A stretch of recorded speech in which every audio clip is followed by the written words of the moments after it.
আলহামদুলিল্লাহ, সমস্ত প্রশংসা মহান আল্লাহ পাক রব্বুল আলামিনের জন্য, যে আল্লাহ পাক রব্বুল আলামিন আমাদেরকে আজ পবিত্র জুমার দিন আল্লাহ পাক রব্বুল আলামিনের ঘর মসজিদ আল্লাহ পাক রব্বুল আলামিন সুস্থ রেখে মহাব্বত করে ভালোবেসে আল্লাহ তাআলার ঘর মসজিদ আল্লাহ তাআলা আসার তৌফিক দান করছেন। এই জন্য আমরা দিল থেকে শুকরিয়া আদায় করি।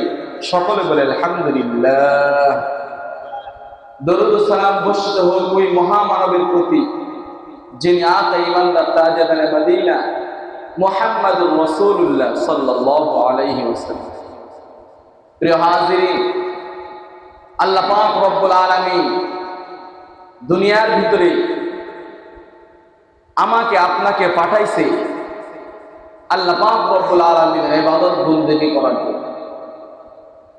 আল্লাহ পাক রব্বুল আলামিনের বরত্ব, আজমত, জালালত এর প্রশংসা বর্ণনা করার জন্য দুনিয়ার ভিতরে আমি আপনি আসছি। এই আশাটা আল্লাহ তাআলার দয়া ও মায়া ছাড়া আমরা দুনিয়াতে আসতে পারি। আল্লাহ পাক রব্বুল আলামিনের ভালোবাসা, মোহাব্বত ছাড়া আমি আপনি দুনিয়াতে আসতে পারি না। আজকে হাজারো মানুষ, হাজারো সন্তান, তারা দুনিয়ার আলো বাতাস দেখার শক্তি তাদের কেন? মায়ের গর্ভেই দুনিয়া থেকে কি বিদায় নিয়ে বা দুনিয়াতে পদার্পণ করেছে 2, 4, 10 মিনিট, 20 মিনিট, 1 ঘন্টার মধ্যে দুনিয়া থেকে বিদায় হয়ে চলে গেছে। কিন্তু আল্লাহ পাক রব্বুল আলামিন আমাকে আপনাকে ধাপে ধাপে ধাপে ধাপে এই পর্যন্ত পোশাক তৌফিক দান। এটা আল্লাহ পাক রব্বুল আলামিনের বহুত বড় একটা নিয়ামত, বহুত বড় একটা নিয়ামত যে আল্লাহ পাক রব্বুল আলামিন আমাকে ধাপে ধাপে এই পর্যন্ত পৌঁছার তৌফিক দান। মুহতারাম হাজিরিন, এই জন্য আল্লাহ পাক রব্বুল আলামিন পবিত্র কালামুল্লাহ শরীফের ভিতরে ইরশাদ করেন, ওয়া মা খালাকাতুল জিন্না ওয়াল ইনসা ইল্লা লিয়াবুদুন। আল্লাহ পাক রব্বুল আলামিন বলেন যে আমি মানুষ এবং জিন জাতিকে সৃষ্টি করছি একমাত্র আমার ইবাদত বন্দি করার। দুনিয়ার আর কোনো মানুষের ইবাদত বন্দি করার জন্য আমি দুনিয়াতে মানুষ এবং জিন জাতিকে সৃষ্টি করি না। আজকে দুনিয়ার ভিতরে আমি আপনি আসার পরে, দুনিয়ার ভিতরে আসার পরে সে আল্লাহ পাক রব্বুল আলামিনের ওয়াদাকে আমি আপনি কি করছি? ভুলে গেছি। ওয়াদাবদ্ধ হয়ে আসছি যে আল্লাহ পাক রব্বুল আলামিন যখন সমস্ত রূহকে একটা জায়গায় একত্রিত করার পর আল্লাহ পাক রব্বুল আলামিন বললেন, হে রূহ জগতেরা, তোমরা দুনিয়ার ভিতরে গিয়ে কার ইবাদত করবে, কার প্রশংসা করবে, কার গুণগান গাইবে? আমাদের রূহ এক বাক্যে সেই ময়দানে বলছিল, আয় আল্লাহ, দুনিয়ার ভিতরে গিয়ে আমরা দুনিয়া আর কোন মানুষের ইবাদত করবো না, একমাত্র আপনার ইবাদতের ভিতরেই। আজকে আমি আপনি নাফরমান, আমি আপনি বেঈমান। আল্লাহ তাআলার কাছে ওয়াদাবদ্ধ হয়ে আসার পরে আজকে কেউ গাছের পূজা করতেছে, কেউ মানুষের পূজা করতেছে, কেউ সূর্যের পূজা করতেছে, কেউ চাঁদের পূজা করতেছে, কেউ মাটির পূজা করতেছে, কেউ দেবদেবীর পূজা করতেছে। আল্লাহ পাক রব্বুল আলামিনের কি ইবাদত ভুলে গিয়ে তারা নানান জিনিসের পূজা করতেছে। কিন্তু সেই ময়দানে ওয়াদাবদ্ধ হয়ে আসছে এবং আল্লাহ পাক রব্বুল আলামিন পবিত্র কালামুল্লাহ শরীফের ভিতরে কি ইরশাদ করেছেন, ওয়া মা খালাকাতুল জিন্না ওয়াল ইনসা ইল্লা লিয়াবুদুন। আল্লাহ পাক রব্বুল আলামিন বলে যে আমি মানুষ এবং জিন জাতিকে সৃষ্টি করছি একমাত্র আমার ইবাদত বন্দেগী করার। কাল হাসরের ময়দানে কুকুরের হিসাব আল্লাহ পাক রব্বুল আলামিন নেবে না। হায়াওয়ান, জানোয়ার, গরু, ছাগল, হাঁস, মুরগি, এগুলোর হিসাব আল্লাহ পাক রব্বুল আলামিন সেই ময়দানের ভিতরে নেবে না। গরু, ছাগল তারাও যায় আল্লাহ পাক রব্বুল আলামিনের কাছে গিয়ে নালিশ করে, আয় আল্লাহ, ওই গরুটা তার শরীর মোটা ছিল, সে আমাকে দুনিয়ার ভিতরে 10টা ঢিস মারছে, কুকুর বলবে আল্লাহ তাআলার কাছে গিয়ে, আয় আল্লাহ, তার একটু দুনিয়ার ভিতরে শক্তি বেশি ছিল, সে আমাকে বেশি কামড় দিল। আল্লাহ পাক রব্বুল আলামিন বলবে যে যে কয়টা তোমাকে কামড় দিয়েছে তুমি সেই কয়টা তাকে কামড়। গরুকে বলবে যে কয়টা তোমাকে ধিস মারছে সেই কয়টা তাকে তুমি ধিস। যখন শেষ হয়ে যাবে আল্লাহ পাক রব্বুল আলামিন বলবে তোমরা মাটির সঙ্গে কি মিশে আছো। কিয়ামতের ময়দানে আল্লাহ পাক রব্বুল আলামিন কি করবে না, তাদের হিসাব দিবে না, হিসাবের কাঠগড়ায় আমাদেরকে দাঁড় করাই। মানুষ এবং জিন জাতিকে আল্লাহ পাক রব্বুল আলামিন ওই হিসাবের কাঠগড়ায় কি করা যায়, দাঁড় করাই। সেই ময়দানে গিয়ে কি করবো, কিভাবে হিসাব দিব, কেমনে হিসাব দিব, একটু চিন্তা ভাবনা করে।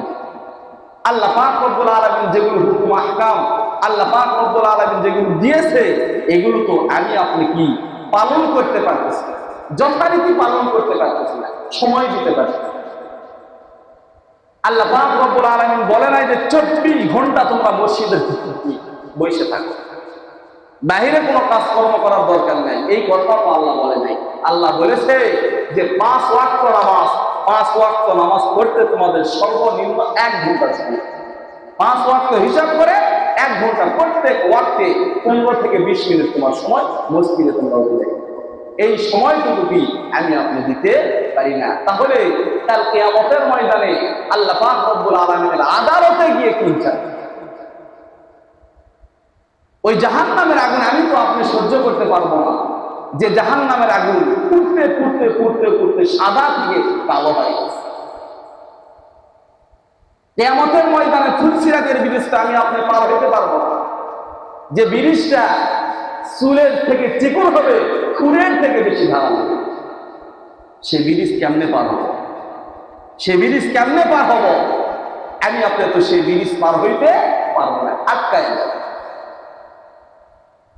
মুহতারাম হাজিরিন, মিজানের পাল্লায় যখন আমাকে ওজন করা হইবে, ওই মিজানের পাল্লা ওজনে যখন আমাকে তার করা হবে, আমার থেকে আমার গুনার পাল্লায় ভারী বেশি হয়।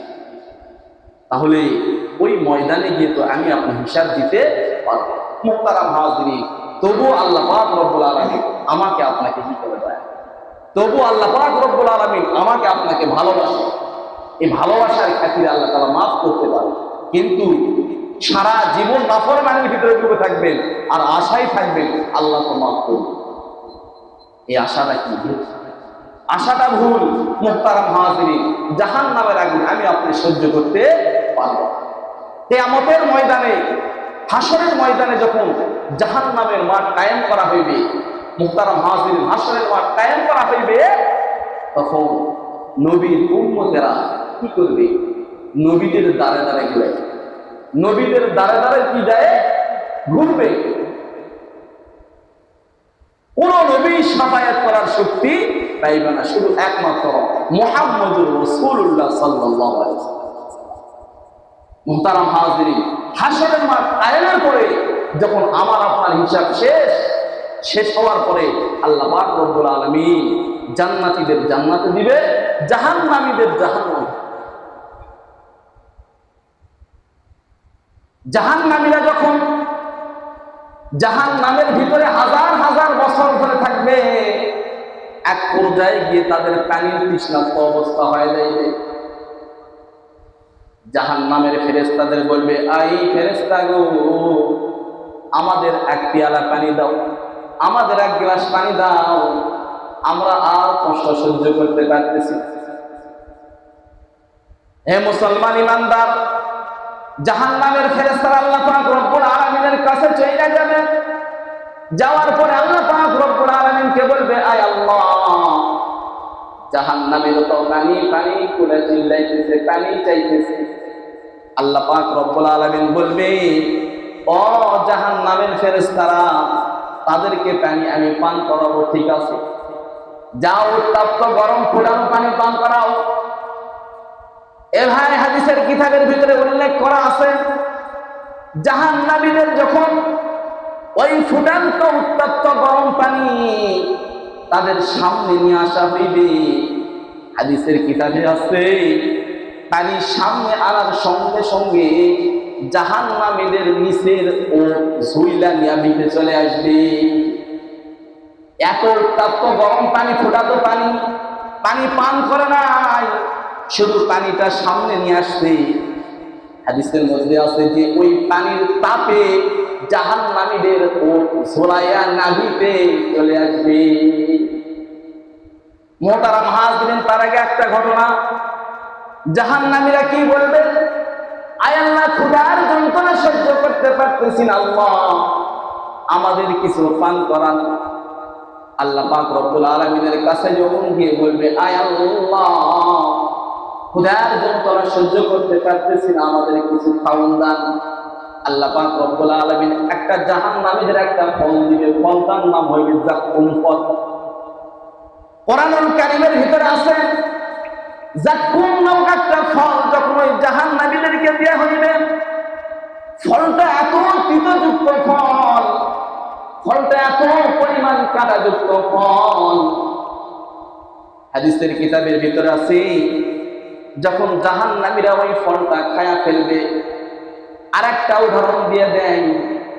ফলটা মনে করেন এই জায়গার ভিতরে কি ফিটলাইছে, পিসছেন, ফিটলাইছেন, আপনার গাভী বা গরু 1 কিলোমিটার দূরে কি বাধা আছে, বলা হইতেছে ওই ফলটা এখানে থিতলানোর কারণে ওই 1 কিলোমিটার দূরে গাভীরা তিতর যন্ত্রণায় ঘাস খাইতে পারবে না, এত তিতযুক্ত ফল।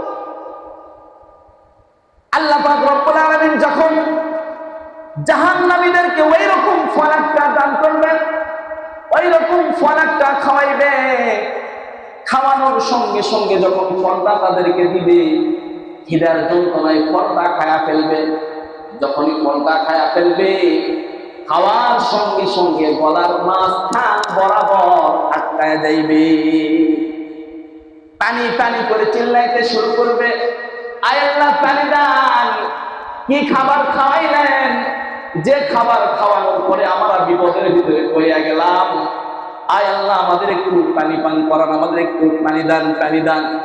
আল্লাহ পাক রব্বুল আলামিন জাহান্নামের ফেরেশতাদেরকে বলবে, ও ফেরেশতারা যাও, ওই পচা পুষ, পচা খাবার, পচা পুষ, গরম ফুটান্ত পুষ তাদেরকে পান করাও।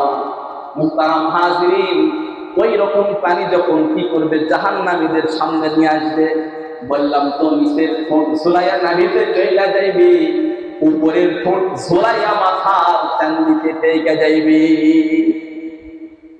তৃষ্ণার্ত অবস্থায় গলার যন্ত্রণা, অত্যন্ত গরম ফুটান্ত